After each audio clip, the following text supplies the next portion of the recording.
Welcome to Sunday Sermons, brought to you by the Chapel Podcast Network. Let's grab our Bibles and open up to the book of Leviticus, chapter 25, verses 1 through 7. And I'll read verses 3 and 4 for us now, as we prepare to hear from Tim Latham, as he helps us continue in our sermon series titled, Trusting on the Road Between.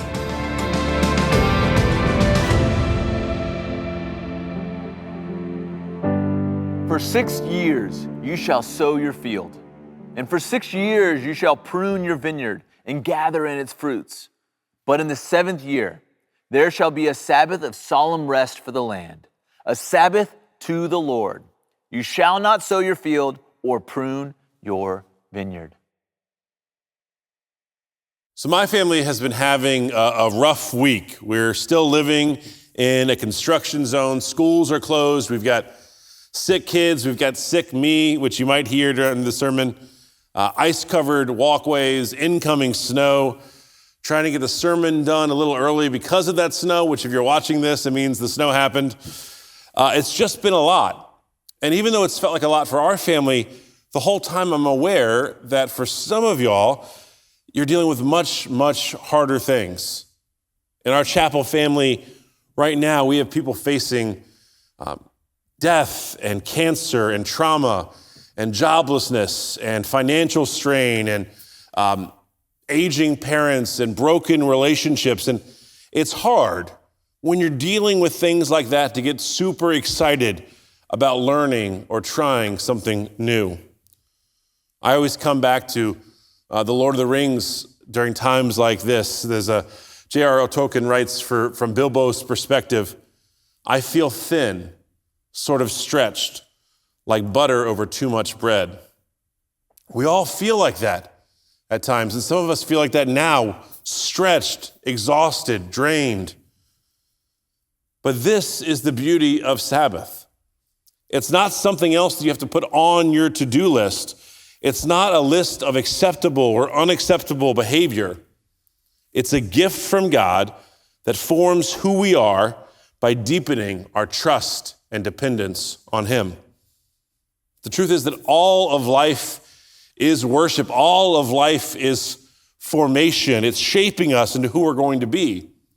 The question we have to wrestle with is who or what are we worshiping and what are we being formed into?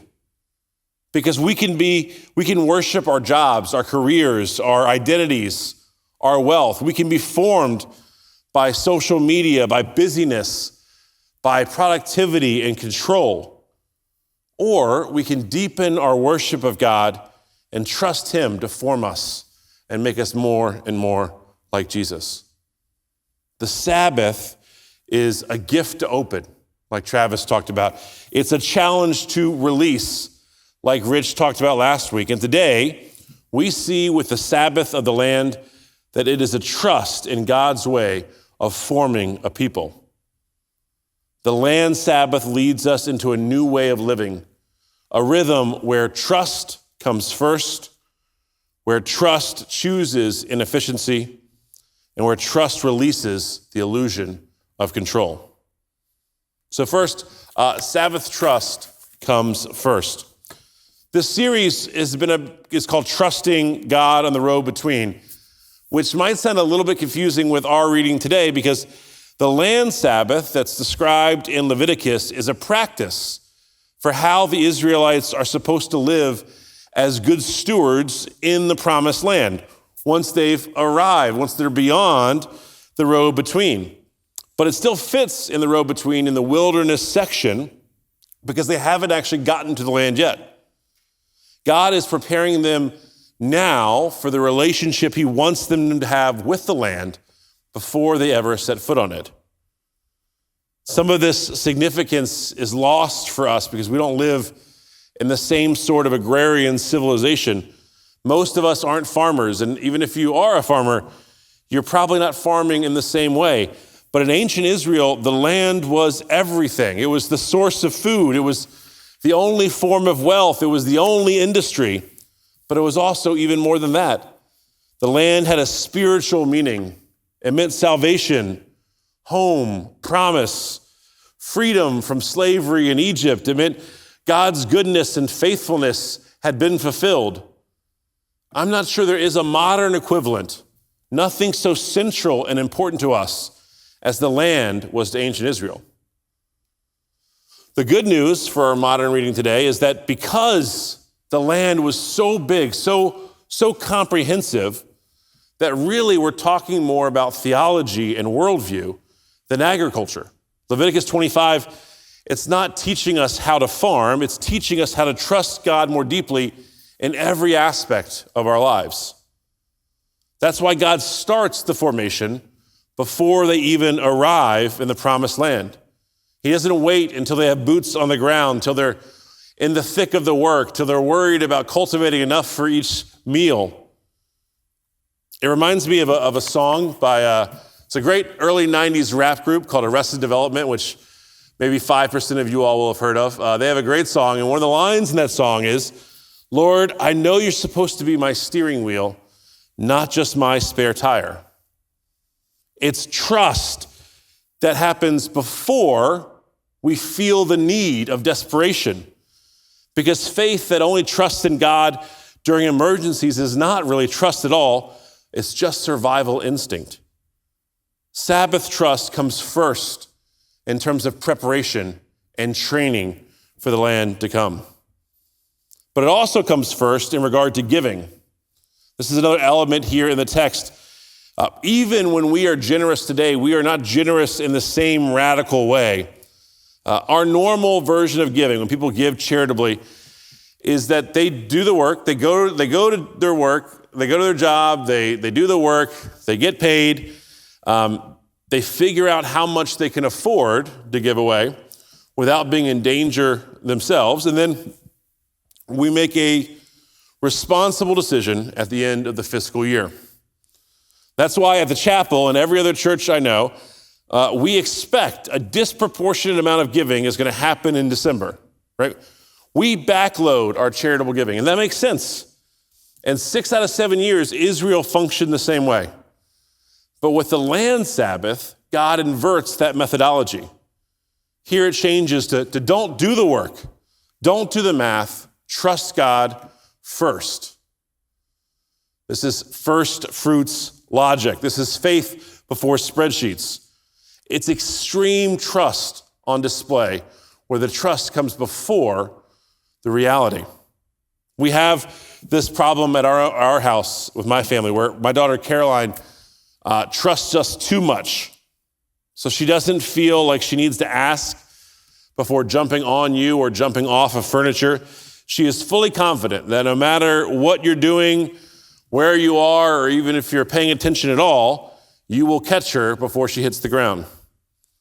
The land Sabbath is like that. It's an exercise in deepening our trust so that we can obey God without seeing the full picture. Sabbath trust comes first.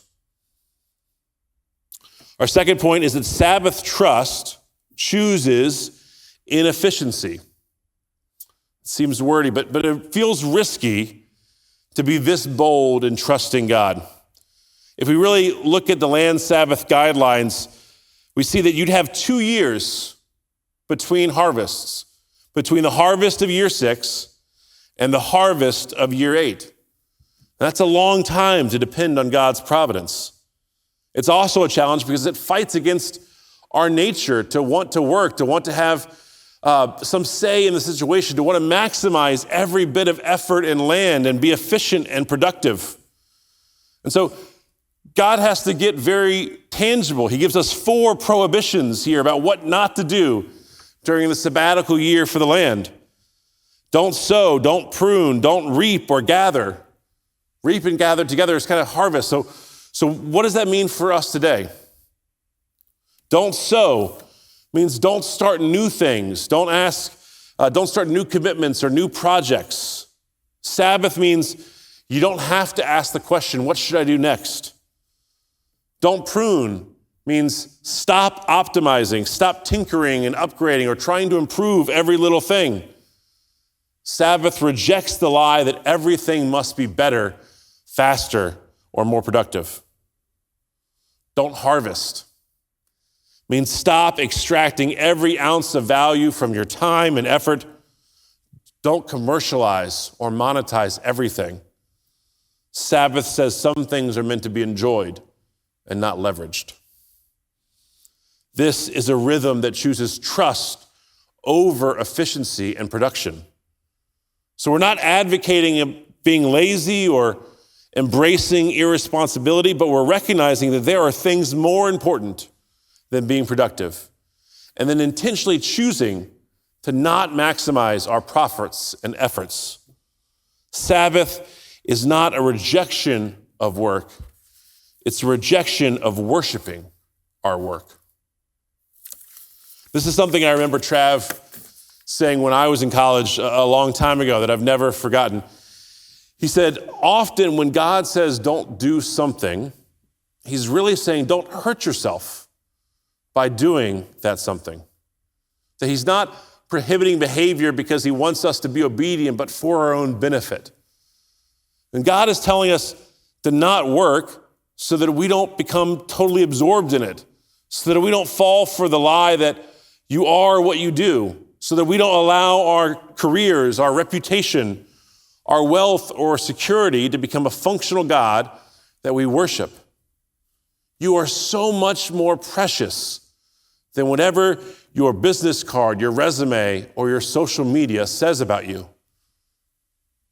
But our love for reputation, our love for success, our love for productivity and efficiency are obstacles in adopting this life of Sabbath rhythm. If Sabbath is God's gift to man, that means it's good for us to trust, to rest, to recalibrate, to worship, to move more slowly so that we can take delight in what God has done.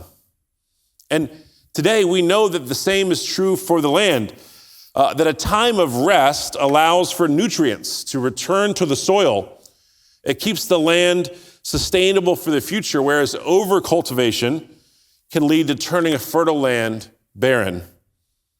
But they didn't really know this back then. We have 3,000 years of agricultural development and crop rotation that says the same truth. Rest for the land allows the land to renew itself, to live out its calling more effectively. See, the land was designed to support and feed God's people. The land was designed to support and feed God's people. But if it's not allowed to rest, then we can hurt it. We can keep it from doing what it was created to do. Too often we get lost in chasing production. But we forget that God did not create machines. Machines are made to be endlessly productive. But in creation, God made you and me and the land. And we live in rhythm. To avoid burning through everything around us, from the fields to the atmosphere, to our own families and relationships and lives.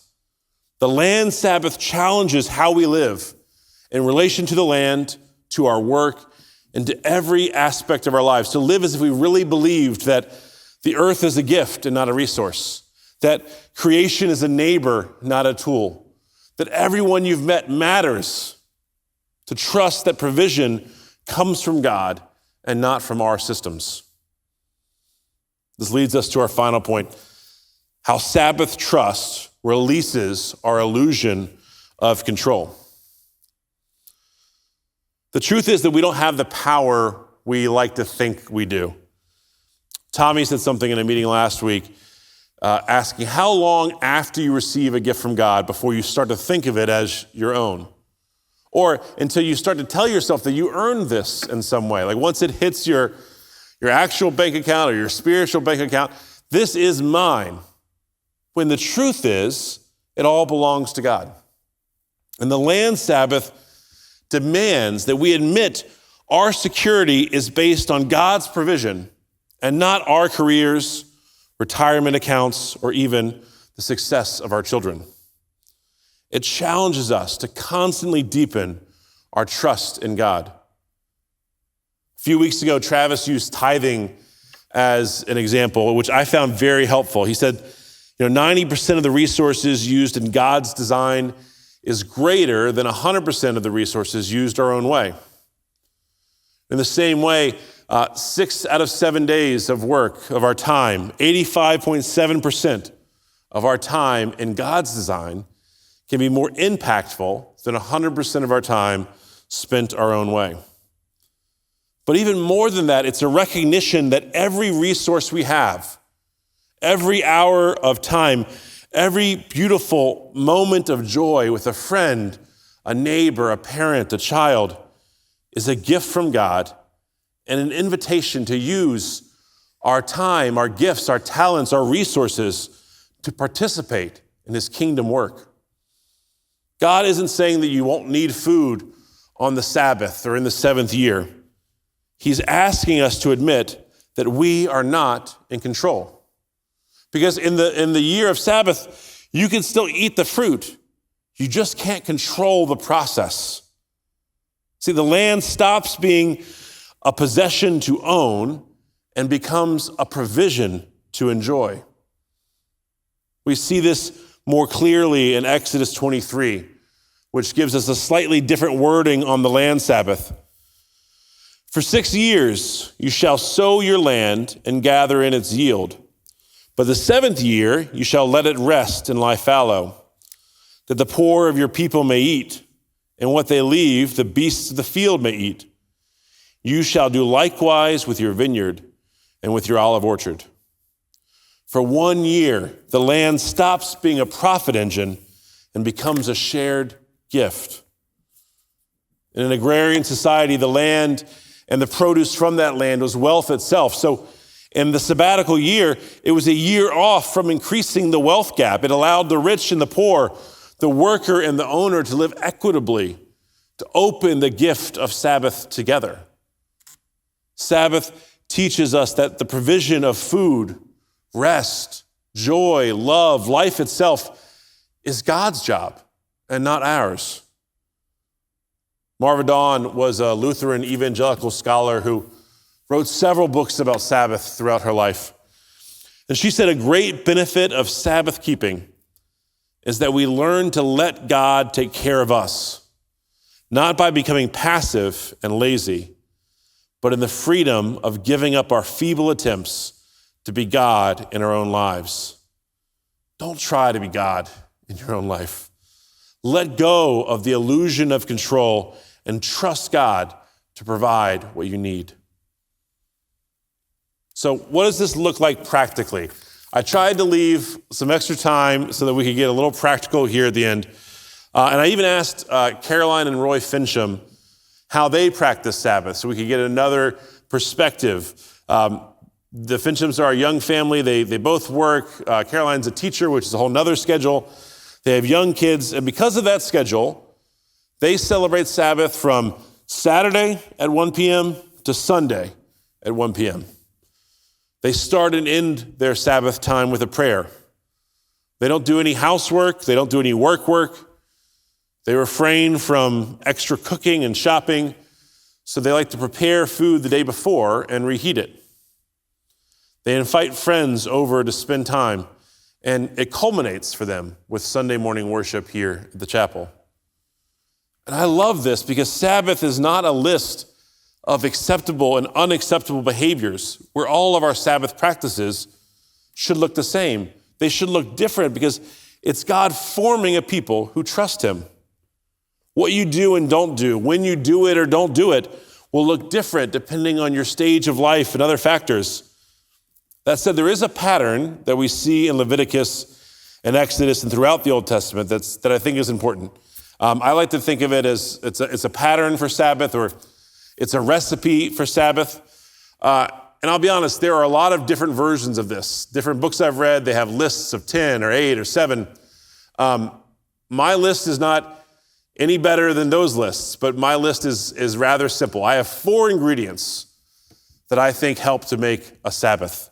And we've talked about 2 of them a lot already in this series. So the Sabbath recipe or pattern: worship, who we belong to; rest, what we stop doing. Those 2 we've talked a lot about, worship and rest. Delight, how we receive God's gifts. This is about our perspective, how we respond to the great things God has done. I also think it's a reason why so many people who practice Sabbath describe this connection with nature and celebrating it outside, where God's invisible qualities are more visibly seen, that we can taste the goodness and richness of God in his created world. And then feasting, who we share God's gifts with. Now, this one might seem small compared to worship or rest, but it's not. It's not small. It's not incidental to the plan. I think that Sabbath and feasting are completely intertwined, because Sabbath is not an individual sport, but a team sport. It's supposed to be done in community. Part of Roy and Caroline's plan is to share a meal. And I think sharing a meal is a very practical step to take whenever you celebrate Sabbath. You could make plans to eat with someone else. You could have another family over for dinner. You could go out for lunch after church. If you're single and you don't know who to share a meal with, come talk to me or someone on staff, and maybe we can arrange some Sabbath feast matchmaking, because I think it's important. God's provision is meant to be shared in community. I'm not sure if you all be familiar with Wendell Berry. Wendell Berry is one of my favorite writers and poets. He writes a lot about faith and farming, love of the land and peace. He has a whole book of Sabbath poems where he goes out into nature on his Sabbath and writes poems as like a diary and reflecting God's goodness. But part of Berry's insight is recovering the lost importance of the land for us. How everything we eat is from the land. It grows, it roams, and that means that it all comes from God. So eating good food, Berry uses worship, communion language. He says it's breaking the body and shedding the blood of creation. And Wendell Berry says, when we do this knowingly, lovingly, skillfully, reverently, it is a sacrament. When we do it ignorantly, greedily, clumsily, destructively, it is a desecration. Sabbath is an intentional slowing down to rest, to worship, to delight, and to feast in different ways. Not something to check off your to-do list that allows you to move on to the next thing, but a chance to taste the goodness of our Lord. So I want to close with a few diagnostic questions that I think might help you practice Sabbath in your own life. These are things that I'm hopeful you can ask these questions to kind of shape what you do or don't do, or the best way to live it out with all the factors and schedules that are facing you.